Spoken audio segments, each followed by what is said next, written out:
What's going on, everybody? This is DerekJ Speaks, and we are here to talk about WWE Monday Night Raw from Madison Square Garden in New York City. It is March 10th, 2025. This was a big show for WWE returning to MSG with the main event being CM Punk and Seth Rollins locked inside of a steel cage a mere 24 hours after Will Ospreay and Kyle Fletcher battled inside of a steel cage at AEW Revolution. And between the two matches, obviously that one was far more brutal and intense and bloody and crazy and was an overall better match. But the match that Rollins and Punk put on in the main event of Raw was really, really good. It was an excellent match. They kind of overdid it with some of the kickouts of each other's finishers at the end.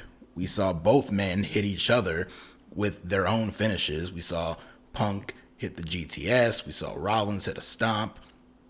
Actually, Punk hit multiple GTSs, and even Rollins hit a few stomps of his own. And then they even hit each other's finishers. Punk hit a stomp on Rollins. Rollins hit a GTS on Punk. So all these finishes, a bunch of kickouts. Sometimes I'm cool with it depending on the story. Other times it can get a little much.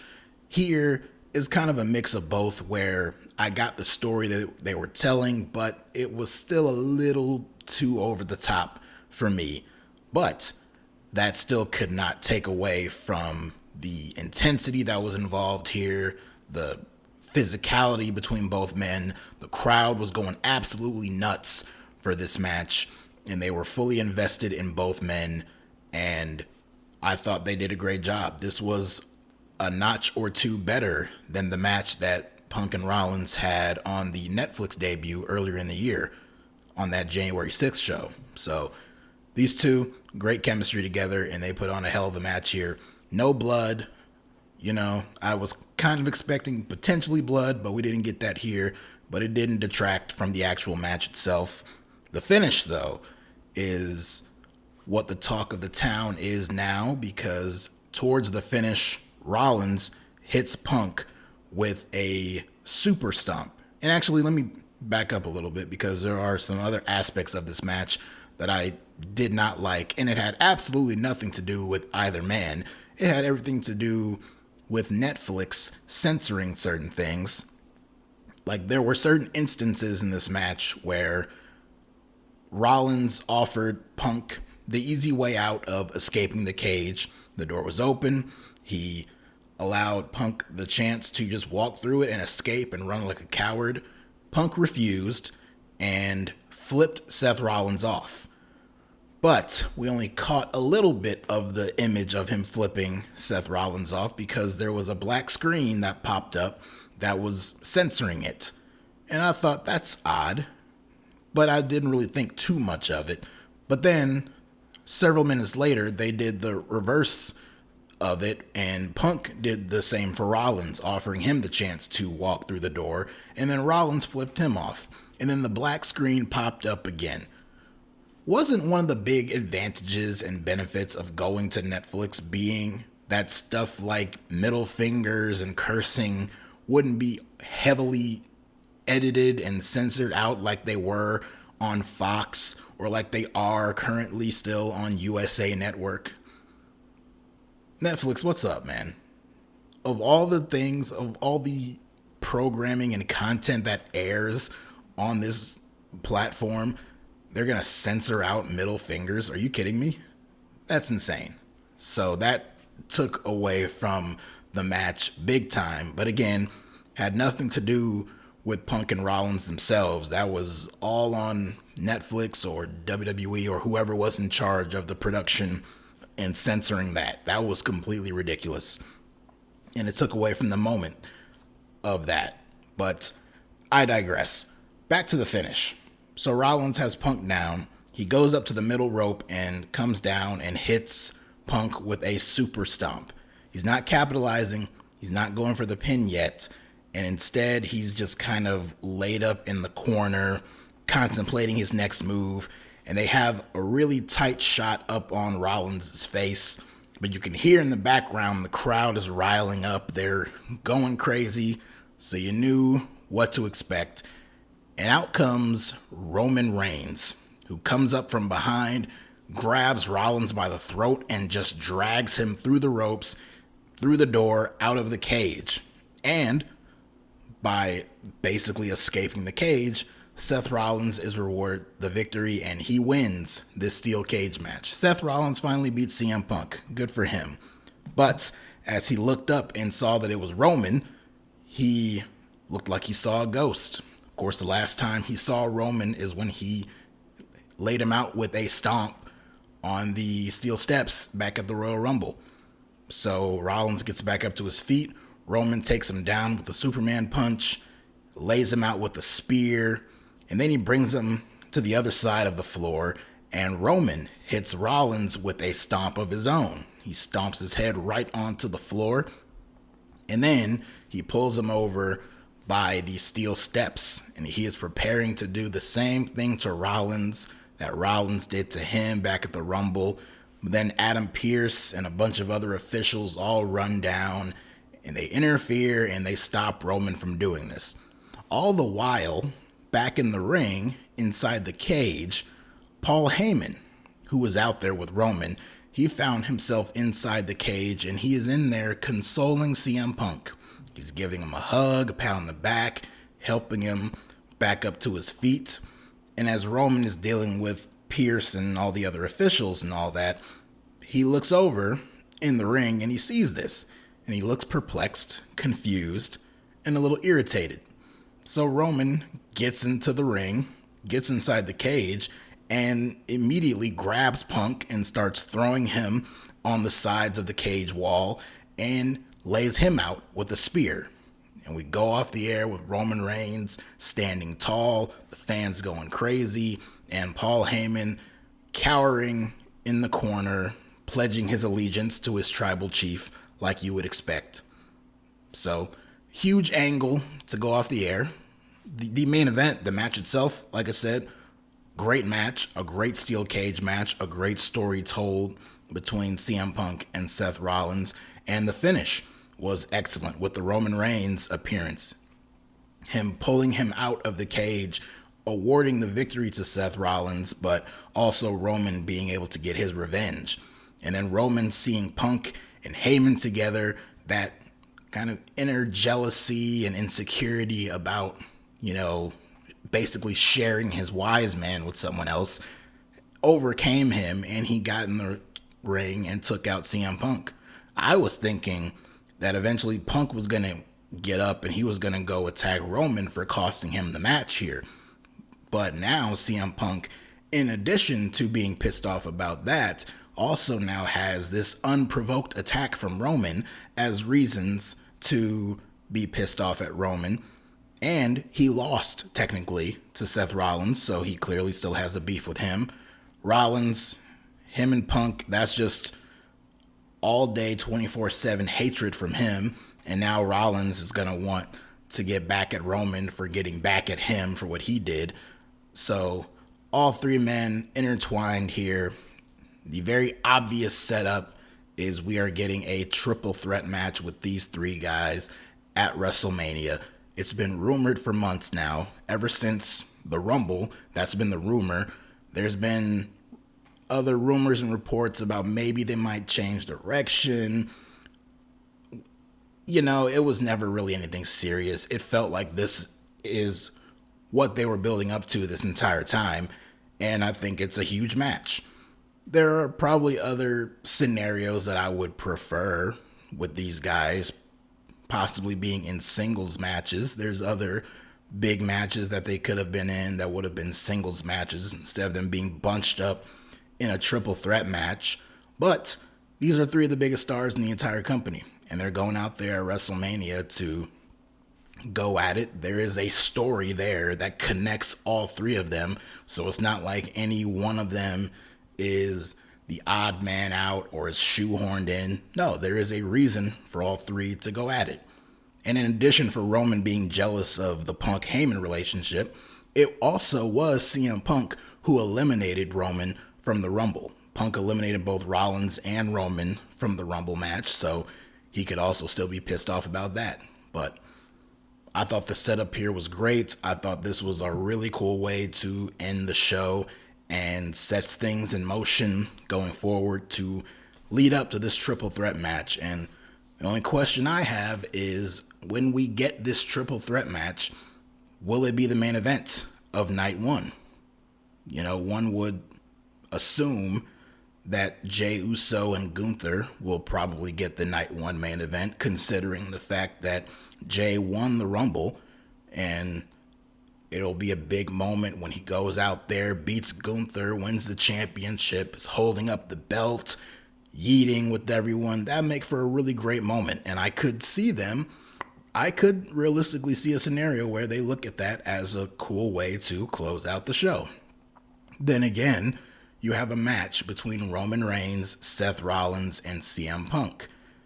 It would seem to me we'll see how the build-up goes. So far, the build-up with Jey Uso and Gunther, it's fine, but it's nothing overly special. It doesn't feel like a big main event for WrestleMania in terms of the way they've built it up, in terms of the way they've positioned it on the show.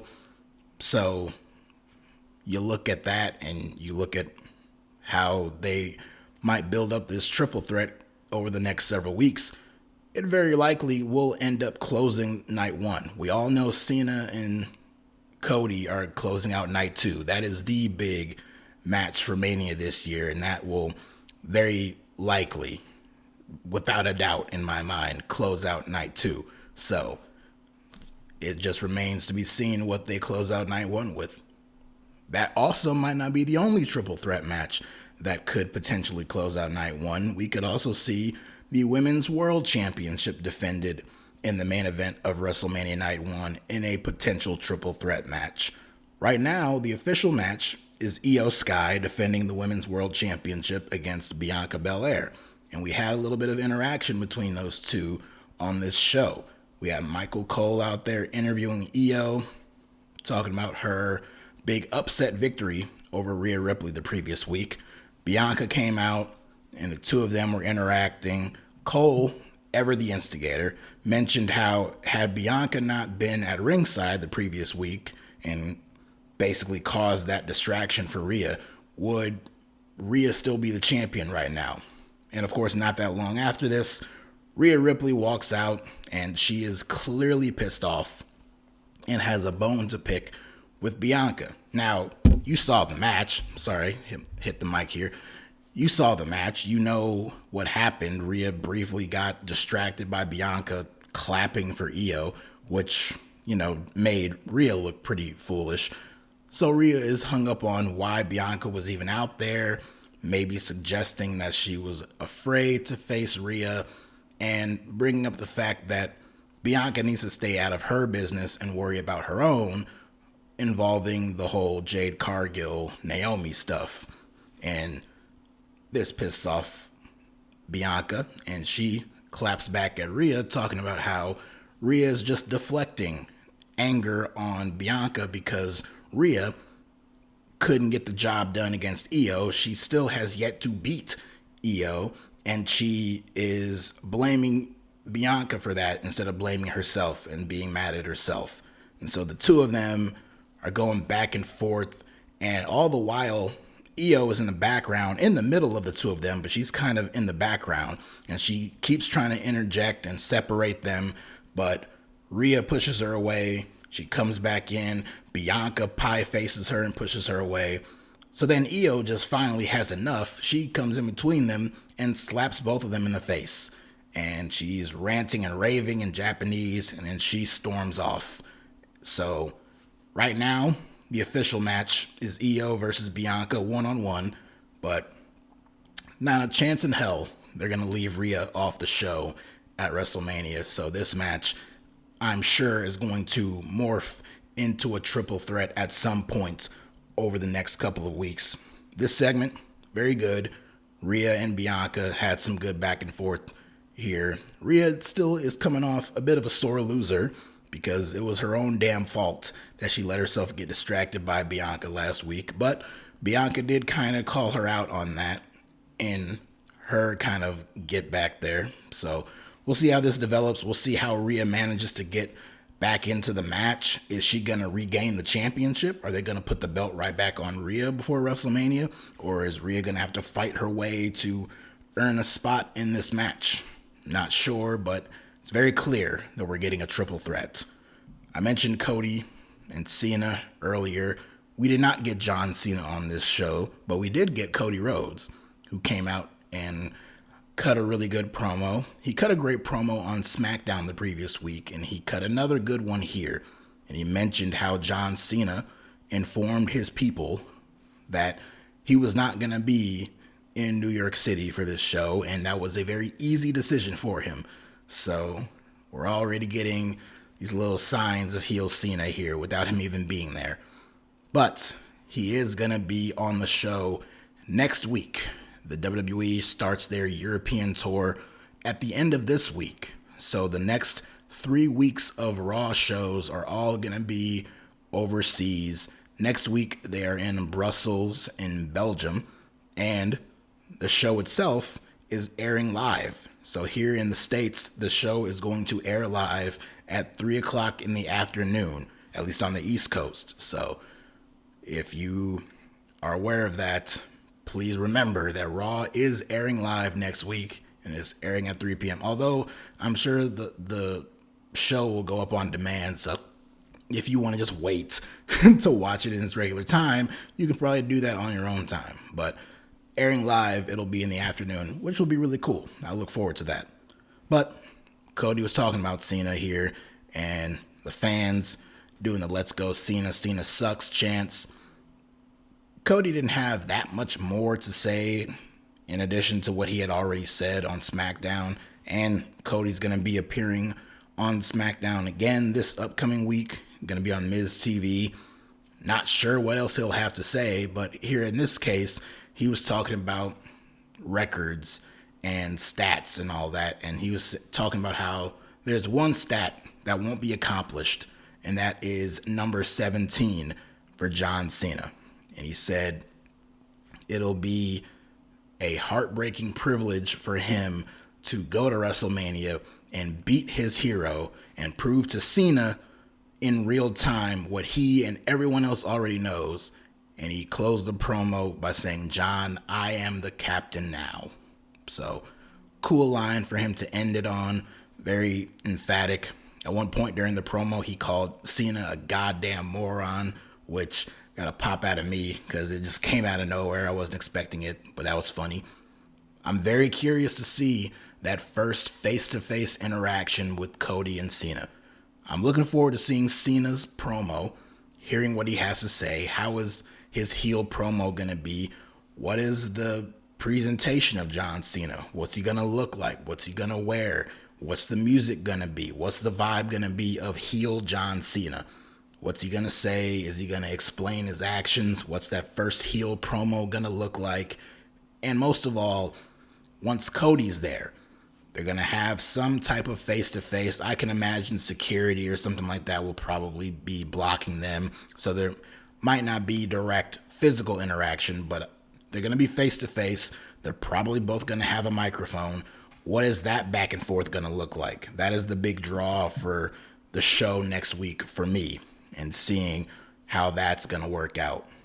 So those things were some of the biggest goings on this show. We did have a few other things. We had a segment with Logan Paul.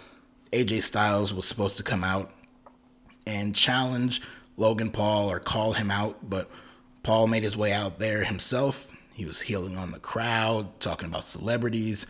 One celebrity in the front row was Andrew Schultz, who was a comedian, and Logan Paul was talking to him, and Schultz was saying how he was here to see the cage match. He was here to see Rollins and CM Punk in the main event, and how no one is here to see Logan Paul.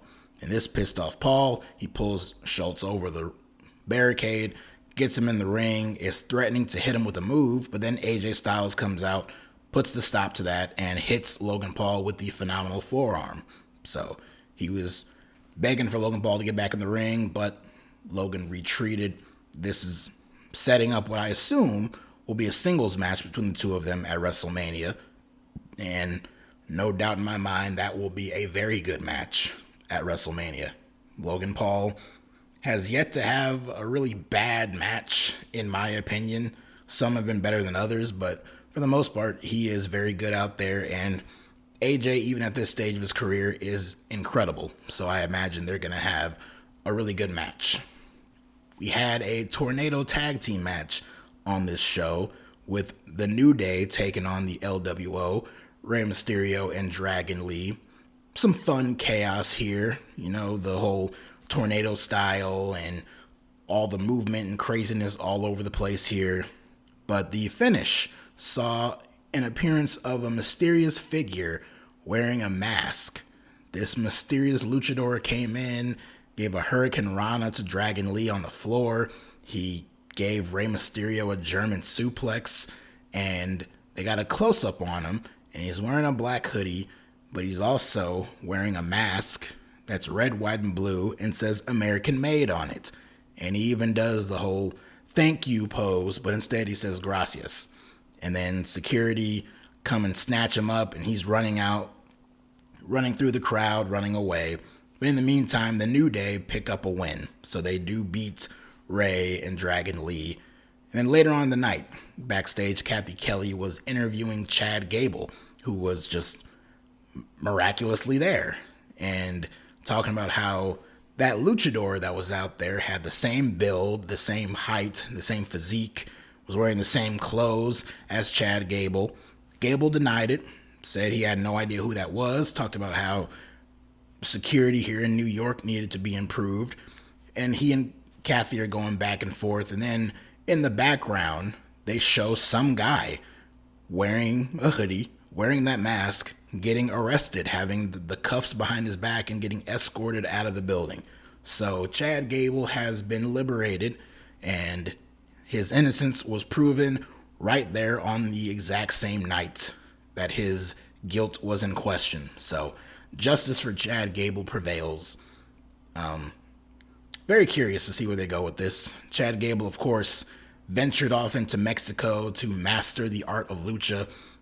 So I'm thinking we're gonna see some kind of multi-man tag match at WrestleMania. Maybe Chad Gable, instead of teaming up with his American-made mates, maybe he might team up with the New Day to take on the LWO. Or perhaps we could see American-made team up with the New Day and we get maybe a 10-man tag team match.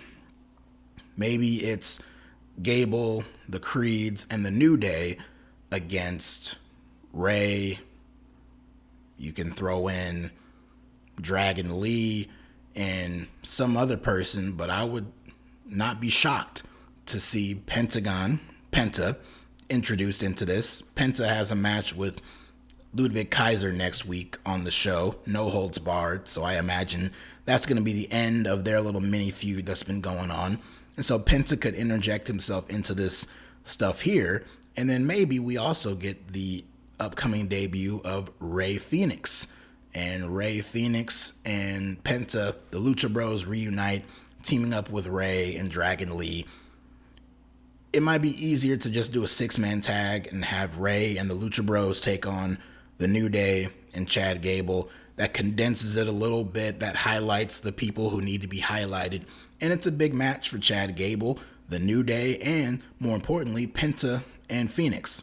We all know Phoenix is on his way into the company at any time now. I think the reports are that he's going to be held off until after the European tour, but I suspect that he will be making his debut before WrestleMania, so he might be getting a big WrestleMania match.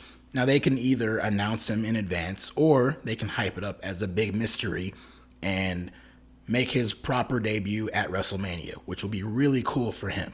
But my official prediction now is we're getting a 6-man tag with Gable and the New Day taking on Rey, Penta, and Phoenix, which will be a cool way to start the show on either night of WrestleMania this year. The show opened tonight with Jey Uso taking on Grayson Waller. Jey got the win, no shock there. Gets attacked by Waller in theory after the match, but he manages to fight back, take them both out. He hits a Uso splash on theory, but as soon as he gets up, Gunther is there to snatch him up, lock him in a sleeper for the second week in a row, and puts him to sleep.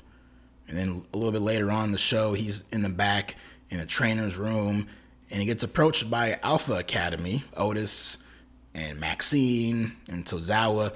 They're saying, oh, we just saw what happened, and they're, patting him on the back. And I'm just thinking, where the hell were they when Uso was getting overwhelmed by Theory and Waller? Maybe they have a chance to redeem themselves next week because Jey Uso's going one-on-one with Austin Theory next week. So we'll see what happens. But again, like I mentioned earlier, the build-up with Gunther and Uso, it's been very basic. Nothing bad, just a very simple, basic feud so far, with Gunther promising to make Jay's life hell for the next several weeks leading into WrestleMania, which he's been doing the past couple of weeks since he's now put him to sleep 2 weeks in a row. So he could go for the trifecta next week. We don't know. But yeah, all signs point to a Jey Uso victory at WrestleMania, and the people who already don't like the fact that Jey won the Rumble are going to be even more pissed off when he wins the World Championship at WrestleMania. Might even be even more pissed off if he does main event night one over Roman, Seth, and Punk, which I'll just laugh at. And then we had Raquel Rodriguez and Bayley in a number one contenders match, basically a number one contenders match for the women's IC title. Basic match, nothing special. There was a lot of interference and distractions from Liv and Dom on the outside, and it led to a victory for Raquel. So she's next in line for a shot at Lyra and the Intercontinental Championship. I imagine that's a TV match. I can't expect that to be a WrestleMania match. Not a chance. Bayley just kind of floundering. There's still heat with her and Roxanne, but Roxanne has a big match coming up 24 hours from now on the NXT Roadblock show against Jordynne Grace. So maybe they're waiting for her to wrap things up with Jordan, and then she'll be back on the show and they can reignite the stuff with her and Bayley that was starting heading into the Rumble. But we'll see. And speaking of the Judgment Day, Finn Balor, he was gifted an Intercontinental Championship match against Braun Breaker for Raw next week. It was a gift basically from Dominic, who got him the championship match, and now we're getting Braun and Balor for the title next week on Raw. Whatever the title match at WrestleMania is going to be involving Braun's Intercontinental Championship, not a doubt in my mind, it's going to be a multi-man match. I don't think they've really committed to much time to building up a singles match. If there were to be a singles match, it probably could have been Braun and Balor just based on what they've done on TV over the past several weeks.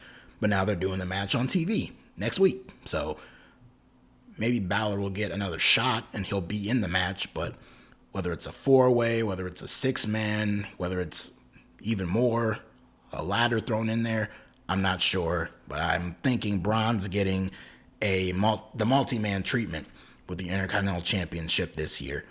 So that's that. And they announced a few other things for the show next week. But the big thing heading into next week is the big first official confrontation with John Cena, heel Cena, and Cody Rhodes. So looking forward to that. Raw airing at 3 p.m. in the afternoon. Also looking forward to that. That's a good reason to talk about the show next week. So if you liked this, come back next week. I'll be talking about that Raw show from Brussels. And in the meantime, if you like what you hear, like what you see, like button, subscribe, comment, and follow me on Twitter/X at DerekJ Speaks. And until next time, take care.